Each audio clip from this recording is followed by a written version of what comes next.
27 রোজার রাতে সন্তান ফোন দিয়া বলে, বাবা আমি আগামীকাল রওনা দিলে রাত 2টা-3টায় গিয়া ঢাকায় নামবো, আমি সাহারি তোমাদের সঙ্গেই খাবো। মা বসে আছে, মায়ের সন্তানের বাবাও বসে আছে, সন্তান আসবে। রাত্র 2টা-3টা হয়ে গেছে, সাহারির সময় হয়ে গেছে, সন্তানের খবর নাই। শেষ টাইমে মা বাবা সাহারি খেয়ে ফজরের নামাজ পড়ে দরজার মধ্যে অপেক্ষা করতেছে, সন্তানের খবর নাই। 8টা, 9টা, 10টা বেজে গেছে, মায়ের মনটার ভালো লাগে না। স্বামীকে ডেকে বলে, স্বামীরে আমার সন্তান কই, আমার মনটা ভালো লাগে না, একটা ফোন লাগাও। স্বামী ডাক দিয়া বলে, চিন্তা করো না, ঈদের সময় যানজট থাকতে পারে, চলে আসবে। কিছুক্ষণ পর বাবার মনটাও ভালো লাগে না, বাইরে নেমে পায়চারি করতেছে। হঠাৎ করে একটা ফোন চলে আসছে, সন্তানের ফোন দেখে বাবার সে কি আনন্দ। ফোন রিসিভ করে যখনই সালাম দিল, অপর প্রান্ত থেকে সালামের উত্তরে সন্তানের কণ্ঠ পাওয়া যায় না। বাবা ডেকে বললেন, বাবা তুমি কে? এটা তো আমার সন্তানের কণ্ঠ নয়, তবে মোবাইলটা আমার সন্তানের। ওপার থেকে ডাক দেয়া বলে, আপনি কি এই লোকে, এই মোবাইলওয়ালার বাবা? বলে, হ্যাঁ।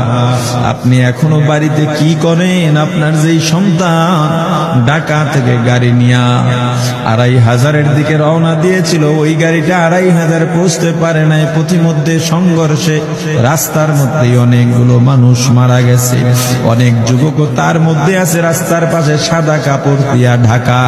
দেখেন আপনার সন্তান এই লাশের মধ্যে আছে কিনা। মোবাইলটা আমি রাস্তার পাশে পড়ে পাইলাম।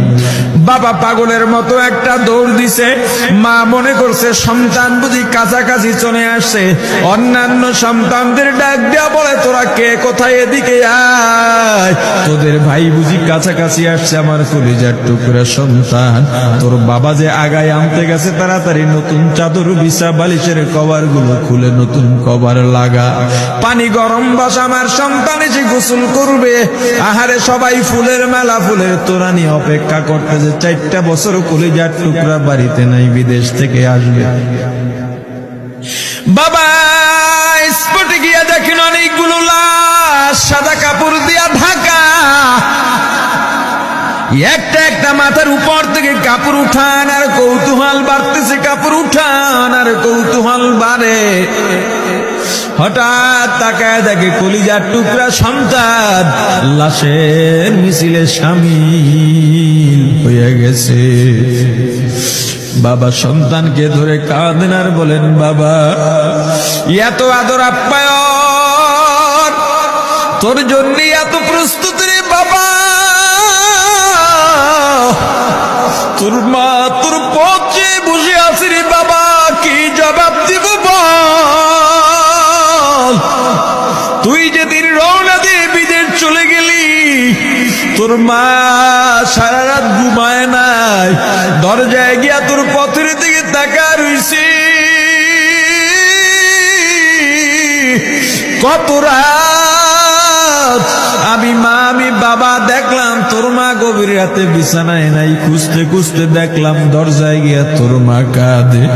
কত রাত তোর মা তোর জন্য নামাজ পড়তে পত্রে রাত্রটা নির্ঘুম কাটায় দিছে রে বাবা। কত রাত তোর মা তোর জন্য দোয়া করতে করতে নির্ঘুম রাত্র কাটায় দিছে। এই 4 বছরে 8টা ঈদ, ঈদের সময় আমরা নতুন কাপড় কিনছি, নতুন কাপড় পরছি। তোর মায়ের জন্য আমি নতুন শাড়ি এনে খাটের উপরে রাখলাম। ঈদের নামাজ পড়ে এসে দেখি কাপড়টা খাটের উপরেই আছে। তোর মা প্রথম ঘরেও নাই, মাঝের ঘরেও নাই, পেছনের ঘরেও নাই। খুঁজতে খুঁজতে গিয়া দেখি তোর মা কিচেন রুমে আছে। ওই নাস্তা নাড়াইতেছে, দুধ নাড়তেছে, দুধ উতলাইয়া পুইরা যাইতেছে, খবর নাই।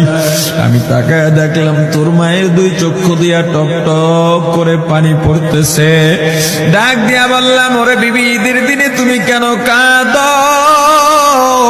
তোমার জন্য শাড়ি আনলাম, সেটাও কেন পরলা না? তোর মা জবাব দিয়া বলছি, রে স্বামী গো,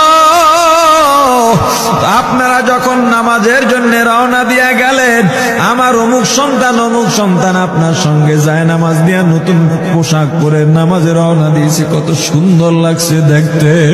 হঠাৎ করে তাকায় দেখলাম আমার কলিজের একটা মানিক আপনাদের সাথে নাই। আমার মনটা আর ভালো লাগে না। আমি ফোন দিলাম আমার মানিকের কাছে। ফোন রিসিভ করে বলে, মা নাস্তা বানাইছি, খাইছি, এখনো ছুটিতে আছি, আনন্দ করতেছি, ঘোরাফেরা করতেছি, কিন্তু আমি মায়ের মন। আমি বললাম, বাবা তুই আমাকে পেটে ধরিস নাই, আমি তোকে পেটে ধরছি। আমাকে খুশি রাখার জন্য কত কথাই না বললি।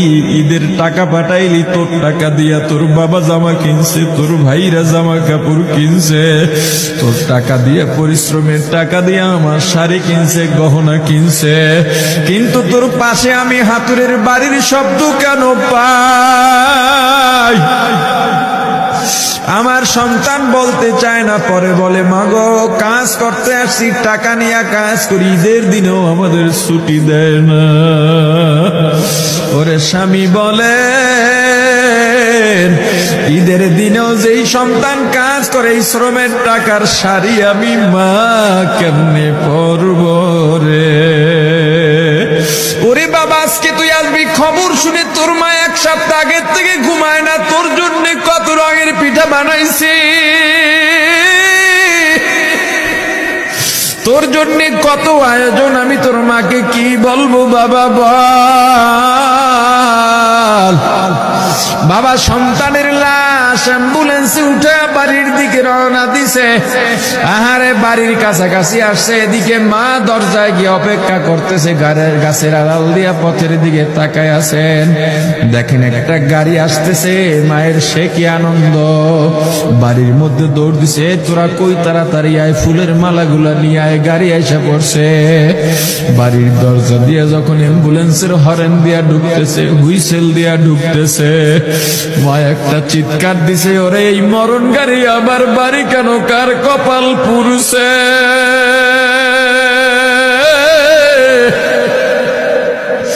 অ্যাম্বুলেন্সের দরজা খুলে তাকায় দেখে কলিজার টুকরা সন্তান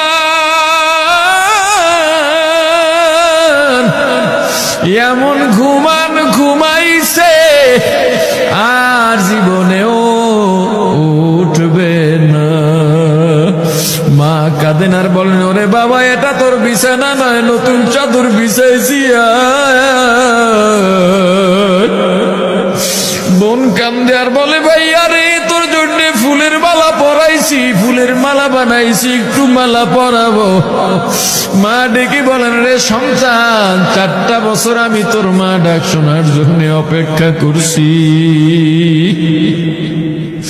তোর জন্য গরম পানি করছিলাম, গোসল করবি, সেই গরম পানি যে তোর জীবনের শেষ গোসল হবে বুঝি নাই।